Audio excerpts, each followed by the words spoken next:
Welcome to Your Cochrane Right Now. This is a weekly podcast all about the best town in the world, Cochrane, Alberta.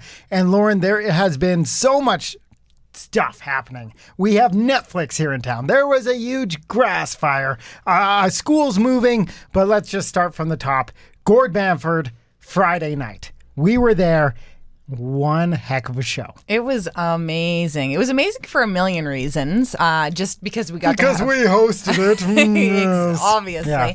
But just having a real live event, live music in town, just seeing people that we hadn't seen in a couple of years, like just seeing faces again, because I don't know about you, but I don't really get out to socialize very often. So just getting out and just seeing people, and it's like, hey, I haven't seen you in a long time. So that was just really fun. Yeah. But, you know, the BGC Cochrane and area, they did such a good job decorating the room. It was like an intimate one-on-one concert. Yeah. Lights along the roof. The seating was great. And Gord was great.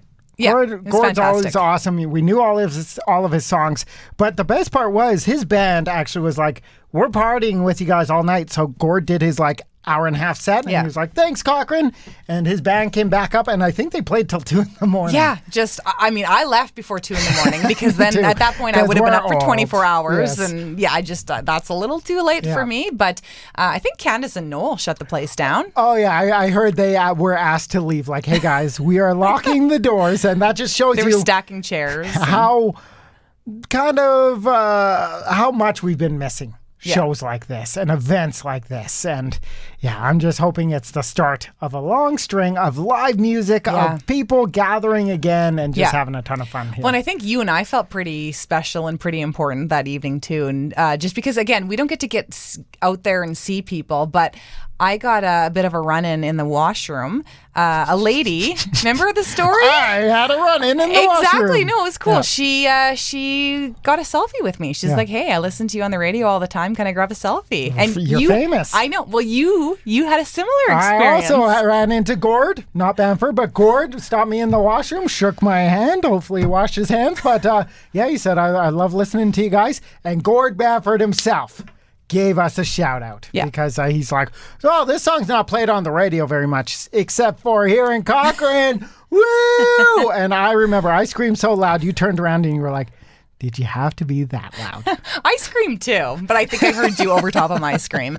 We had to let Gord know that we were excited. We were very excited to get the shout out. Yeah, so we'll see. Hopefully that is just the start of an avalanche of shows here in Cochrane, but man, was it so much fun. And there's a new Catholic school, well, kind of new spot. Yeah, like Holy Spirit. It's Holy Spirit, but they're just building a new building, and then so it'll be open in the fall, and then the old Holy Spirit will be there. Like it's just gonna. I don't know what they're gonna do with that building. Have you seen online people live in schools, like abandoned schools? People buy them and make them houses. That'd be kind of cool. Imagine if they did that with Holy Spirit. Yeah. Would you live in Holy Spirit?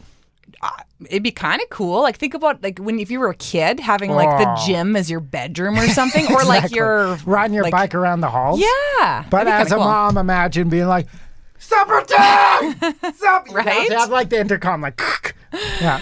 Or just like trying to clean the place. Oh, yeah. There'd be rooms that you just lock. Be like, this room is clean forever. Right? You're not going into this room. Imagine it as a teenager. Think of the parties that you could throw. All the people. Oh, man, that'd be fun. So they probably won't do that with Holy Spirit. But they're doing something really cool because they don't want to just show up in Fireside being like, hey, there's a bunch of kids here now.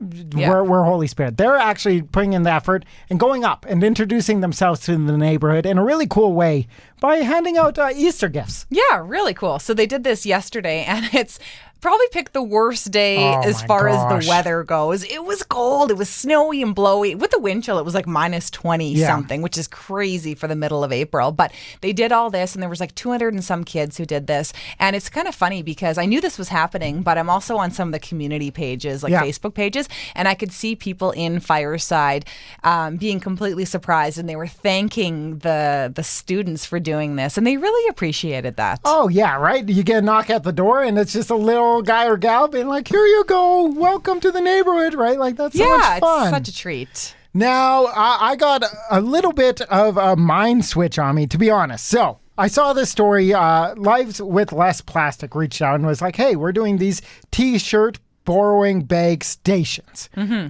When I read it, I missed the bag part. So I thought they were t-shirt borrowing stations. So like I would take my t-shirt, put it on the rack. You would come by and be like, that's a cool t-shirt. I'm going to borrow it for the day.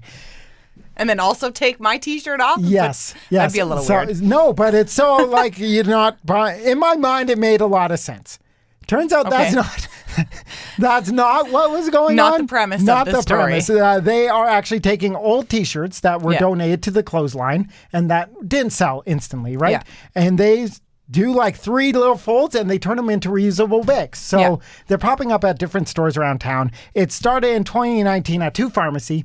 Then COVID and all that kind of stuff happened. It slowed down, but they just opened up one at Great Things in Store. Okay. And it's so if you're going shopping, you don't have to use a plastic bag. Yeah. Use one of these bags, take it home. Yeah. And then next time you're shopping, put it back. I love that idea because how many times have you gone to a store, like the grocery store, wherever, and it's like, you know, first of all, it's like, I don't have any reusable bags. Or how many times have you gone into a store thinking like, I am prepped, I'm ready to go, I have bags, but you walk in the store and they're in your car. Yeah, they're in the trunk or they're in your other car, right? Your other like vehicle, we right? have so much going on. We have 2 vehicles going at all times. Yeah. And it's like, those bags. Oh, now I got to buy a bag today because every place you have to buy bags now, right? Exactly. So this is a really cool system going on. And Jade, who I was talking to, said she wants to get to all different stores here in town. So hopefully more and more of those stands start popping up. It's really cool. Yeah, it's going to be a ton of fun. Now, Friday afternoon, we're getting hyped for Gord Bamford. We're like, oh my goodness, Gord is coming up. We're finishing up here at the station, and I get a phone call. Oh, hi, Cochrane. Oh, hey, Eric, it's Jeff Avery. Just so you know, the hill is on fire. As a newsroom, when you hear of a fire, everything stops. Oh, 100%. To a halt. Yeah. I ran out. No, we need pictures. He's like, okay. So he goes out. I jump on the radio. Hey, this is going. And it was a fast process. Well, we had like 60 km/h winds at the time too. So this is a grass fire. Yeah. And like, so just to kind of rewind a little bit, we were all really trying to get out of work early and go to Gord Bamford.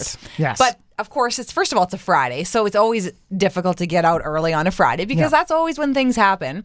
And of course, a Friday that you want to get out really early, a fire has to happen, right? Yeah, that's the running joke around here is Friday afternoon fires because all last summer, of course, it was so dry. We probably had 4 or 5 when we were trying to get out for the weekend. We get the phone call. But this one's so close to home. Yeah. And the smoke going up, it started right at the ball diamonds of Glen Eagles.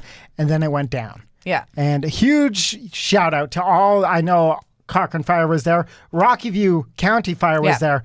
Wildfire was on call and they had a helicopter prepped to bring out. But since it just was flash paper, right? It was so dry, it burnt the grass and it kept going. Yeah. And they were able to stonewall it at one point. Pretty amazing. Well, and people who were living in the area, they were actually using their own garden hoses to water down their property. So no property damage, no one was injured.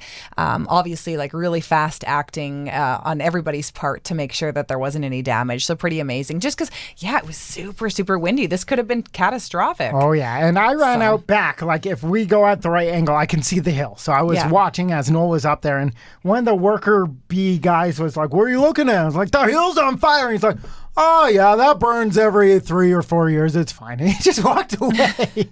It's like, okay. No big deal. No big deal. Just the town's on fire. Yeah, it happens. But huge shout out to all the fire crews because by the time Gord Bamford was going on, they had it out. You couldn't even smell the smoke. It was all was calm. Yes. So after the fire, film crews came rolling in. Oh, man. And just honestly, I've got to say, the timing was impeccable. So we talked a little bit about this last week. But your April Fool's joke this year, of course, it was Yellowstone's going to be filmed here in Cochrane. Yes. So all of a sudden, then a couple weeks later, we actually have some filming happening here in Cochrane. So all of the rumors all weekend long as these crews rolled into town, on all the social media pages, people are like, well, what's being filmed here in town? So you and I were texting each other throughout the weekend, just laughing because we kept on seeing it's Yellowstone. It must be Yellowstone. It's Yellowstone. And it's the funny joke has gotten so big. If you Google what's filming in Cochrane, Yellowstone comes up. Yellowstone pops And it up. didn't help that one of the biggest trailers has Paramount written across it. love And it. as I was driving in, I was like, uh-oh, this might get a little bit bigger than we were expecting. But it's not Yellowstone. It's a Netflix show. Super cool still. And Yeah. I believe right now I was driving around doing a couple of things, and they're in downtown Cochrane. Yeah. Like, so I think they're filming in Fence and Post and different areas. And Glenbow as well, and a Yeah. park, a few different locations. And it's supposed to be set in Colorado. So Right. I guess we look enough like Colorado Close that, enough. yeah. So But that's going to be really, really cool because, of course, we've been seeing all the different things, The Last of Us and stuff shooting around us. Yeah. But this is like, you're going to be... I sat in that seat that actor's sitting in like right this now. is right in Cochrane. So Yeah. like we need to all be watching this on Netflix just to be like, oh, I know that Another spot. I know season, this. I know another this. season, yeah. It's No, really it's it is gonna really be cool. so much fun. But also what was funny about all the rumors about it being Yellowstone is we always get a kick out of this, but a lot of people are like, oh yeah, that was a joke that the town said or that the paper said. So we're always like, well, no. We are not a newspaper. Yeah, we're not the paper. We're not the town. Yes. We're a radio We're station. a radio Come on, people. station Get your having facts some straight. fun. But Yeah. even my wife works at a restaurant here in town, and she was serving Saturday night, and she said she heard at several tables like that was the talk of the town, and like, oh, Yellowstone's here. Oh, Yellowstone. Like, it's funny, but it's also like the timing. Right, like It couldn't be more perfect. Oh, exactly. Yeah, right. So it's hilarious. The only thing that would have made it better is if Yellowstone actually was coming. Season And 6. You were Telling ya. you were having a quick chat with the mayor, and he's like, "You guys just make so much more work for us." Like, you got to imagine they're getting phone calls like, "Where's Kevin Costner?" Right? No. I could just imagine being like the admin person, like reception I'm so at the town sorry. of Cochrane. The amount of phone calls they must get because of our silly jokes. Disneyland, Yellowstone, whatever I can come up Sorry. with next year. It's Yeah. gonna be it's a good time. Yeah, you know? exactly. So that and I think they're shooting for a couple of weeks, right? A I couple think of days, so. couple of And then weeks? they're also looking into doing the next season of that Joe Pickett series Yeah, as well. that Because was the first huge. season was here. Yeah. And then they're scouting locations as well for the second season. Oh man! Now hopefully this just looks awesome, and we get more and more film crews here. Except so. for it is causing traffic issues, so I'm sure the novelty would wear off if, like, every week we have a new show series shooting here. It would But we be don't like, have traffic problems in Cochrane, Oh, so no. I On mean, that note, I think we're going to wrap this up, Lauren. That's it. I'm taking a week off, so you're going to have a special guest, Big Bad Candace Davies, Yes, you next week. betcha. So that's going on. You can catch this podcast wherever you like to listen. And thank you for listening. thank you.